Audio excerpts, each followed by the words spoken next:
میری زندگی کا مقصد تیرے دین کی سرفرازی، میں اسی لیے مسلمان، میں اسی لیے نمازی، میری زندگی کا مقصد تیرے دین کی سرفرازی، سرفرازی۔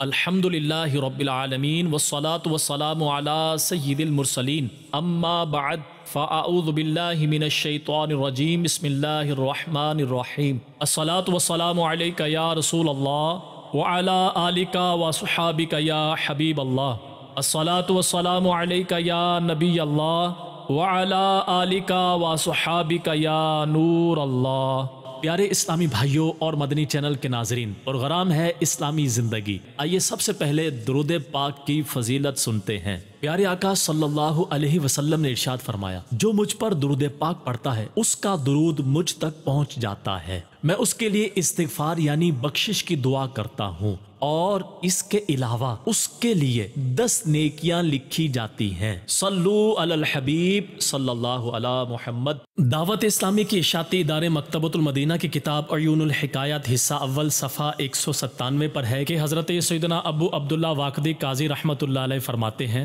ایک مرتبہ عید کے موقع پر ہمارے پاس خرچ وغیرہ کے لیے کچھ بھی رقم نہ تھی، بڑی تنگ دستی یعنی غربت کے دن تھے۔ ان دنوں یحییٰ بن خالد برمکی حاکم تھا، عید قریب آ رہی تھی، ہمارے پاس کچھ بھی نہ تھا۔ چنانچہ میری ایک خادمہ میرے پاس آئی اور کہنے لگی، عید بالکل قریب ہے اور گھر میں کچھ بھی خرچ وغیرہ نہیں، آپ کوئی ترکیب کیجئے تاکہ گھر والے عید کی خوشیوں میں شریک ہو سکیں۔ چنانچہ میں اپنے ایک تاجر دوست کے پاس گیا اور اس کے سامنے اپنی حالت زار بیان کی۔ اس نے فوراً مجھے ایک مہر لگا کر بند کی ہوئی تھیلی دی جس میں 1200 درہم تھے۔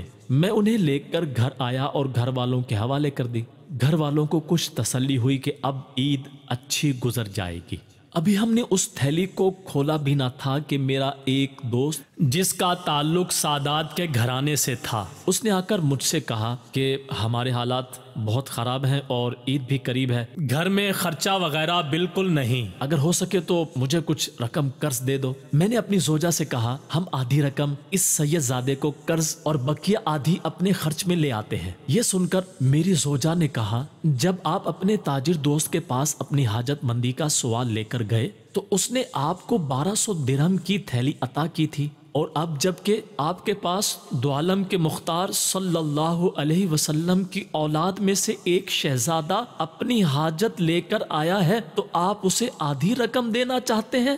کیا آپ کا عشق اس بات کو گوارا کرتا ہے؟ جائیے یہ ساری رقم اس سید زادے کے قدموں میں نچھاور کر دیجئے۔ اپنی زوجہ سے یہ محبت بھرا کلام سن کر میں نے وہ ساری رقم اپنے دوست کو دے دی۔ وہ دعائیں دیتا ہوا چلا گیا۔ سید زادہ جیسے ہی اپنے گھر پہنچا تو اس کے پاس میرا وہی تاجر دوست آیا اور اس سے کہا، آج کل میں بہت تنگ دستی کا شکار ہوں، مجھے کچھ رقم ادھار دے دو۔ یہ سن کر اس سید زادے نے وہ رقم کی تھیلی میرے اس تاجر دوست کو دے دی۔ جب میرے اس تاجر دوست نے وہ تھیلی دیکھی تو فوراً پہچان گیا اور میرے پاس آ کر پوچھنے لگا، جو رقم تم مجھ سے لے کر آئے ہو وہ کہاں ہے؟ میں نے اسے تمام واقعہ بتایا تو وہ کہنے لگا، اتفاق سے وہی سید زادہ میرا بھی دوست ہے، میرے پاس صرف یہی 1200 درہم تھے جو میں نے آپ کو دے دیے، آپ نے اس سید زادے کو دیے اور اس نے وہ مجھے دے دیے۔ اس طرح ہم میں سے ہر ایک نے اپنے آپ پر دوسرے کو ترجیح دی اور دوسرے کی خوشی کی خاطر اپنی خوشی قربان کر دی۔ ہمارے اس واقعے کی خبر کسی طرح حاکم وقت یحییٰ بن خالد برمکی کو پہنچ گئی۔ اس نے فوراً اپنا قاصد بھیجا جس نے میرے پاس آ کر اس کا پیغام دیا کہ میں اپنی کچھ مصروفیات کی بنا پر آپ کی طرف سے غافل رہا اور مجھے آپ کے حالات کے بارے میں پتہ نہ چل سکا۔ اب میں اپنے غلام کے ہاتھ 10,000 دینار سونے کے سکے بھیج رہا ہوں، ان میں سے 2,000 آپ کے لیے، 2,000 آپ کے تاجر دوست کے لیے اور 2,000 اس سید زادے کے لیے، باقی 4,000 دینار تمہاری عظیم اور سعادت مند بیوی کے لیے ہیں، کیونکہ وہ تم سب سے زیادہ افضل اور عشق رسول کی پیکر ہے۔ تیری نسل پاک میں ہے بچہ بچہ نور کا، تو ہے عین نور، تیرا سب گھرانہ نور کا۔ پیارے اسلامی بھائیوں، سنا آپ نے کہ ہمارے بزرگان دین رحمت اللہ علیہم اجمعین کے سینے میں سادات کرام کے ساتھ ہمدردی و خیرخواہی کا جذبہ کس قدر کوٹ کوٹ کر بھرا ہوا تھا کہ جو عید سعید کے موقع پر بھی حاجت مند سادات کرام کو نہیں بھولتے تھے۔ اپنی ذات کے لیے تو تنگ دستی بھی ہنسی خوشی برداشت کر لیا کرتے تھے، مگر قربان جائیے رضا الہی اور خوشنودی مصطفیٰ کے حصول کے لیے سارے سیدوں کے سردار صلی اللہ علیہ وسلم سے نسبت و شرافت حاصل ہونے کے سبب سادات کرام کو خالی ہاتھ نہیں لوٹاتے تھے، حتیٰ کہ اپنی خوشیاں اور اپنے حصے کی رقم بھی ان کے قدموں پر نثار کر دیا کرتے، اور یوں اللہ پاک اور اس کے رسول صلی اللہ علیہ وسلم کی کرم نوازیوں کے حقدار قرار پاتے تھے۔ لہٰذا ہمیں چاہیے کہ ہم بھی ان اللہ والوں کی پیروی کرتے ہوئے اپنے دل میں سادات کرام کی محبت و الفت کو بسائیں، ان کی شان و عظمت کو پہچانیں، ان کا سہارا بنے اور حاجت مند سادات کرام کی خیرخواہی کو اپنی زندگی کا لازمی حصہ بنائیں۔ بیان کردہ حکایت سے ہمیں ایک مدنی پھول یہ بھی ملا کہ جو لوگ سادات کہلاتے ہیں ہمیں ان سے سید ہونے کا ثبوت مانگنے کی بجائے انہیں سید تسلیم کر کے دل و جان سے ان کی تعظیم اور حسب حیثیت ان کی خدمت کرنی چاہیے۔ چنانچہ امیر اہل سنت بانی دعوت اسلامی حضرت علامہ مولانا ابو بلال محمد الیاس عطار قادری رضوی ضیائی دامت برکاتہم العالیہ سے سوال ہوا کہ اگر کسی کے سید ہونے کا ثبوت نہ ہو تو کیا اس کی بھی تعظیم کی جائے گی؟ آپ نے ارشاد فرمایا تعظیم کے لیے نہ یقین درکار ہے اور نہ ہی کسی خاص سند کی حاجت، لہٰذا جو لوگ سادات کہلاتے ہیں ان کی تعظیم کرنی چاہیے، ان کے حسب و نسب کی تحقیق میں پڑھنے کی حاجت نہیں اور نہ ہی ہمیں اس کا حکم دیا گیا ہے۔ اعلیٰ حضرت امام اہل سنت مولانا شاہ امام احمد رضا خان رحمت اللہ علیہ سے سادات کرام سے سید ہونے کی سند طلب کرنے اور نہ ملنے پر برا بھلا کہنے والے شخص کے بارے میں استفسار یعنی سوال ہوا تو آپ نے جواباً ارشاد فرمایا فقیر بارہا فتویٰ دے چکا ہے کہ کسی کو سید سمجھنے اور اس کی تعظیم کرنے کے لیے ہمیں اپنی ذاتی علم سے اسے سید جاننا ضروری نہیں۔ جو لوگ سید کہلائے جاتے ہیں ان کی تعظیم کریں گے، ہمیں تحقیقات کی حاجت نہیں، نہ سیادت کی سند مانگنے کا ہمیں حکم دیا گیا ہے، اور زبردستی سند دکھانے پر مجبور کرنا اور نہ دکھائے تو برا کہنا ہرگز جائز نہیں۔ لوگ اپنے نسب پر امین ہے، ہاں جس کی نسبت ہمیں خوب تحقیق سے معلوم ہو کہ یہ سید نہیں اور سید بنے تو اس کی ہم تعظیم نہ کریں گے، نہ اسے سید کہیں گے، اور مناسب ہوگا کہ نا واقفوں کو اس کے فریب یعنی دھوکے سے مطلع کر دیا جائے۔ پیارے اسلامی بھائیوں، اعلیٰ حضرت امام اہل سنت مولانا شاہ امام احمد رضا خان رحمت اللہ علیہ کے ارشاد گرامی میں ان نادانوں کے لیے عبرت کے مدنی پھول موجود ہیں کہ جن کا سادات کرام کی تعظیم و توقیر اور ادب بجا لانے یا ان حضرات کی حاجت روائی کرنے کا اس وقت تک ذہن ہی نہیں بن پاتا کہ جب تک سادات کرام اپنے نسب پر کوئی گواہ پیش نہ کر دیں یا سند نہ دکھا دیں۔ ایسوں کو ڈر جانا چاہیے کہ ان کی اس بری عادت کے سبب اگر نانہ حسنین صلی اللہ علیہ وآلہ وسلم روٹھ گئے اور بروز قیامت ان سے ان کے مسلمان ہونے کا ثبوت طلب فرما لیا تو یاد رکھیے اس وقت سخت شرمندگی کا سامنا ہو سکتا ہے۔ آئیے اس بارے میں عبرت و نصیحت کے مدنی پھول سے مزین ایک فکر انگیز حکایت سنتے ہیں۔ چنانچہ دعوت اسلامی کے اشاعتی ادارے مکتبۃ المدینہ کی کتاب مکاشفۃ القلوب صفحہ نمبر 471 تا 472 پر ہے، سادات کے کھاتے پیتے گھرانوں میں سے ایک گھر میں سید زادیاں رہتی تھیں۔ خدا کا کرنا ایسا ہوا کہ ان کا باپ فوت ہو گیا، وہ کم سن جانے یتیم اور فقر و فاقہ کا شکار ہو گئیں، یہاں تک کہ انہوں نے شرم کی وجہ سے اپنا وطن چھوڑ دیا،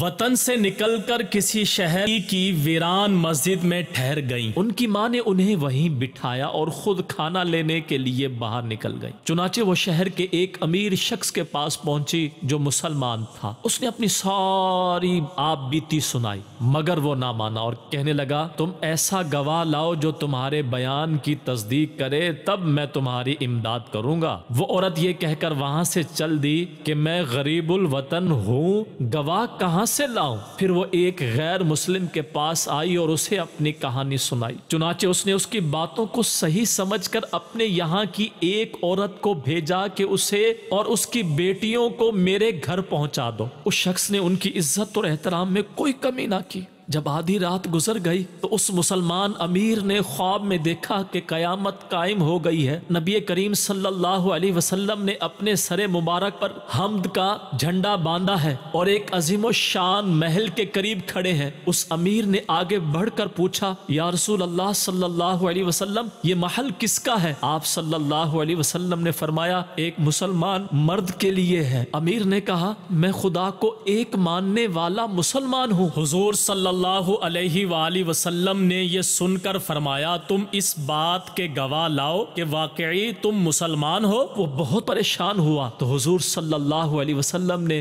اسے اس سیدہ عورت کی بات یاد دلائی جس سے اس نے گواہ مانگے تھے۔ یہ سنتے ہی اسے غموں نے آ گھیرا۔ وہ اس سیدہ عورت اور ان کی بچیوں کی تلاش میں نکل پڑا۔ تلاش کرتے کرتے اس غیر مسلم کے گھر جا پہنچا اور اس سے کہا کہ سید زادی اور اس کی بچیوں کو مجھے دے دو، مگر اس نے انکار کر دیا اور بولا، میں نے ان کے سبب عظیم برکتیں پائی ہیں۔ امیر نے کہا، مجھ سے 1000 دینار یعنی سونے کے سکے لے لو اور انہیں میرے سپرد کر دو، لیکن اس نے پھر بھی انکار کر دیا۔ تب اس امیر کے دل میں اسے یعنی سید زادی کو تنگ کرنے کا خیال آیا۔ وہ غیر مسلم اس کی بری نیت دیکھ کر بولا، جنہیں تم لینے آئے ہو میں ان کا تم سے زیادہ حقدار ہوں، اور تو نے خواب میں جو محل دیکھا ہے وہ میرے لیے بنایا گیا ہے۔ کیا تجھے اپنے مسلمان ہونے پر فخر ہے؟ خدا کی قسم میں اور میرے گھر والے اس وقت تک نہیں سوئے جب تک کہ ہم سب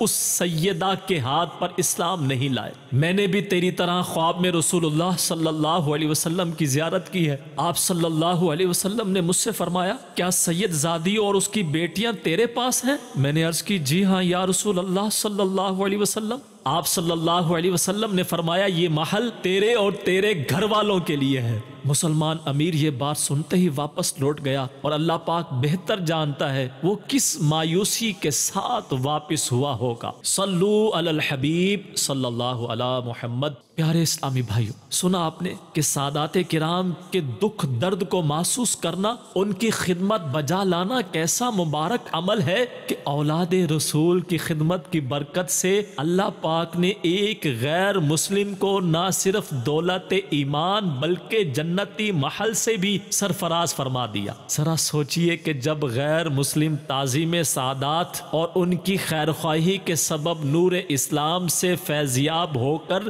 جنتی محل کے حقدار قرار پا رہے ہیں، تو جو مسلمان ان کے ساتھ حسن سلوک سے پیش آئے گا، وہ خوش دلی کے ساتھ ان کی حاجت روائی کی سعادت پائے گا، تو اس خوش نصیب کو رب کائنات کیسے انعام و اکرام سے نوازے گا۔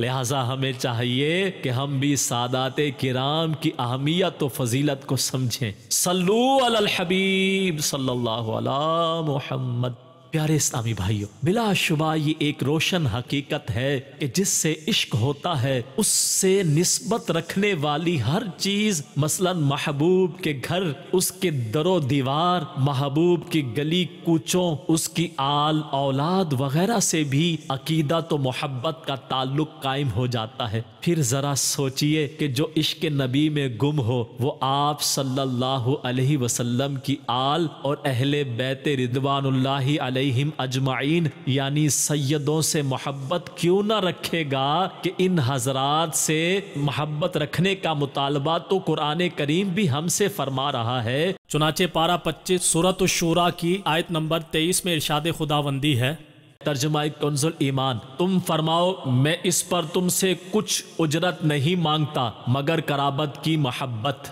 بیان کردہ آیت مبارکہ کی تفسیر میں اعلیٰ حضرت امام اہل سنت مولانا امام احمد رضا خان رحمت اللہ علیہ فرماتے ہیں کہ قربا سے مراد سادات کرام اور اہل بیت عظام رضوان اللہ علیہم اجمعین ہے۔ الحمدللہ اہل بیت اطہار رضوان اللہ علیہم اجمعین اور سادات کرام اور وہ مقدس ہستیاں ہیں کہ ان سے محبت رکھنے اور ان کے ساتھ حسن سلوک کرنے کے فضائل و مناقب احادیث مبارکہ میں بھی آئے ہیں۔ چنانچہ پیارے آقا صلی اللہ علیہ وسلم نے ارشاد فرمایا، جو میرے اہل بیت میں سے کسی کے ساتھ اچھا سلوک کرے گا میں روز قیامت اس کا صلہ اسے عطا فرماؤں گا۔ ایک اور مقام پر ارشاد فرمایا، جو شخص اولاد عبد المطلب میں سے کسی کے ساتھ دنیا میں نیکی یعنی بھلائی کرے، اس کا صلہ یعنی بدلہ دینا مجھ پر لازم ہے جب وہ روز قیامت مجھ سے ملے گا۔ ہم کو سارے سیدوں سے پیار ہے، انشاءاللہ اپنا بیڑا پار ہے۔ پیارے اسلامی بھائیوں، معلوم ہوا آل رسول یعنی سیدوں کے ساتھ محبت، حسن سلوک کرنا اللہ پاک اور اس کے پیارے رسول رسول مقبول صلی اللہ علیہ وسلم کو محبوب ہے۔ الحمدللہ ہمارے بزرگان دین رحمت اللہ علیہم اجمعین ایسے عاشق رسول تھے جن کی ہر ادا سے ادب و تعظیم کا ظہور ہوتا تھا۔ عشق رسول جن کا قیمتی سرمایہ اور آل رسول کی محبت ان کے لیے روحانی آکسیجن کی حیثیت رکھتی تھی، جن کی پوری زندگی عشق رسول کے جام پیتے پلاتے آل رسول کا ادب اور ان کی خدمت بجا لاتے ہوئے گزری۔ آئیے بطور ترغیب بزرگوں کے چند قابل رشک واقعات سنیے اور اپنا ایمان تازہ کیجیے۔ چنانچہ حضرت سیدنا امام جعفر صادق رحمت اللہ علیہ اپنے والد گرامی حضرت سیدنا امام محمد باقر رحمت اللہ علیہ سے روایت کرتے ہیں کہ امیر المؤمنین حضرت سیدنا عمر فاروق اعظم رضی اللہ عنہ کے پاس یمن سے کچھ عمدہ کپڑے آئے تو آپ نے وہ کپڑے مہاجرین و انصار میں تقسیم کر دیے۔ لوگ ان کپڑوں کو پہن کر بہت خوشی محسوس کر رہے تھے۔ آپ منبر رسول اور قبر انور کے درمیان تشریف فرما تھے۔ لوگ آپ کی خدمت میں حاضر ہوتے، آپ کو سلام کرتے اور دعائیں دیتے۔ اچانک آپ کے سامنے شہزادی کونین کے کاشان اقدس سے حسنین کریمین یعنی حضرت سیدنا امام حسن اور حضرت سیدنا امام حسین رضی اللہ عنہما باہر تشریف لائے، کیونکہ سیدہ فاطمہ الزہرا رضی اللہ عنہا کا گھر مسجد نبوی کے صحن ہی میں تھا۔ دونوں شہزادوں رضی اللہ عنہما کے جسموں پر ان عمدہ کپڑوں میں سے کوئی کپڑا نہیں تھا۔ جیسے ہی آپ نے شہزادوں کو دیکھا تو آپ کے تیور یعنی انداز تبدیل ہو گئے، ماتھے پر شکن پڑ گئے۔ آپ نے جلال میں آ کر ارشاد فرمایا، اللہ پاک کی قسم میں نے تم لوگوں کو جو قیمتی کپڑے پہنائے ہیں انہیں دیکھ کر مجھے ذرا بھر بھی خوشی نہیں ہوئی۔ سب لوگ یہ سن کر حیران اور پریشان ہو گئے اور عرض کرنے لگے، حضور ایسی کیا بات ہو گئی ہے جو آپ یہ ارشاد فرما رہے ہیں، حالانکہ یہ تمام کپڑے آپ نے خود ہی عطا فرمائے ہیں۔ ارشاد فرمایا، یہ بات میں ان دونوں شہزادوں رضی اللہ عنہما کی وجہ سے کہہ رہا ہوں جو لوگوں کے درمیان اس حالت میں چل رہے ہیں کہ ان دونوں نے ان قیمتی کپڑوں میں سے کوئی کپڑا بھی پہنا ہوا نہیں ہے۔ راوی کہتے ہیں کہ آپ نے فوراً حاکم یمن کو خط لکھا کہ جلد از جلد امام حسن اور امام حسین رضی اللہ عنہما کے لیے دو بہترین اور قیمتی لباس تیار کروا کر بھیجو۔ حاکم یمن نے فوراً حکم کی تعمیل کی اور دو لباس تیار کروا کے بھیج دیے۔ آپ نے حسنین کریمین رضی اللہ عنہما کو وہ جوڑے پہنائے اور خوش ہو کر ارشاد فرمایا، اللہ پاک کی قسم جب تک ان دونوں شہزادوں رضی اللہ عنہما نے نئے کپڑے نہیں پہنے تھے مجھے دوسروں کے پہننے کی کوئی خوشی نہ تھی۔ ایک روایت میں یوں ہے کہ حسنین کریمین رضی اللہ عنہما کو کپڑے پہنا کر آپ نے ارشاد فرمایا، اب میں خوش ہو گیا ہوں۔ کیا بات رضا اس چمنستان کرم کی، زہرا ہے کلی جس میں حسین اور حسن پھول۔ حیات اعلی حضرت میں ہے، جناب سید ایوب علی صاحب رحمت اللہ علیہ کا بیان ہے، ایک کم عمر صاحبزادے خانہ داری کے کاموں، گھر کے کام کاج میں امداد کے لیے یعنی اعلی حضرت رحمت اللہ علیہ کے کاشان اقدس میں ملازم ہوئے۔ بعد میں معلوم ہوا کہ یہ سید زادے ہیں، لہٰذا اعلی حضرت رحمت اللہ علیہ نے نے گھر والوں کو تاکید فرما دی کہ صاحبزادے سے خبردار کوئی کام نہ لیا جائے کہ پیارے آقا صلی اللہ علیہ وسلم کے فرزند ارجمند ہیں، ان سے خدمت نہیں لینی بلکہ ان کی خدمت کرنی ہے، لہٰذا کھانا وغیرہ اور جس چیز کی ضرورت ہو ان کی خدمت میں حاضر کی جائے، جس تنخواہ کا وعدہ ہے وہ بطور نذرانہ پیش ہوتا رہے۔ چنانچہ حسب الارشاد آپ رحمت اللہ علیہ کے ارشاد کے مطابق حکم کی تعمیل ہوتی رہی۔ کچھ عرصے کے بعد وہ صاحبزادے خود ہی تشریف لے گئے۔ سادات کرام سے عقیدت و محبت رکھنا، ان کا ادب و احترام بجا لانا انتہائی ضروری ہے۔ امیر اہل سنت دامت برکاتہم العالیہ حضرات سادات کرام سے بے پناہ محبت فرماتے ہیں، ان کی تعظیم و توقیر بجا لانے میں پیش رہتے ہیں۔ دوران ملاقات اگر آپ کو بتا دیا جائے کہ یہ سید صاحب ہیں تو بارہا دیکھا گیا ہے کہ آپ بہت بڑی شخصیت ہونے کے باوجود نہایت ہی عاجزی کے ساتھ سید زادے کے ہاتھ چوم لیا کرتے ہیں۔ سادات کرام کے بچوں سے انتہائی محبت اور شفقت کرنا یہ آپ کی خاص عادت کریمہ ہے۔ اب اس بات کو خلاف ادب سمجھتے ہیں کہ سید زادوں کی طرف پاؤں پھیلائے جائیں یا ان کی طرف پیٹھ کی جائے۔ اللہ پاک ہمیں سادات کرام کا ادب نصیب فرمائے۔ پیارے پیارے اسلامی بھائیوں، آج کے پروگرام کا وقت اختتام کی طرف بڑھ رہا ہے۔ آئندہ ایک نئے موضوع کے ساتھ حاضر ہوں گے، تب تک کے لیے اجازت دیجیے اور دیکھتے رہیے مدنی چینل۔ صلو علی الحبیب صلی اللہ علی محمد۔ میری زندگی کا مقصد تیرے دین کی سرفرازی، میں اسی لیے مسلمان، میں اسی لیے نمازی، میری زندگی کا مقصد تیرے دین کی سرفرازی۔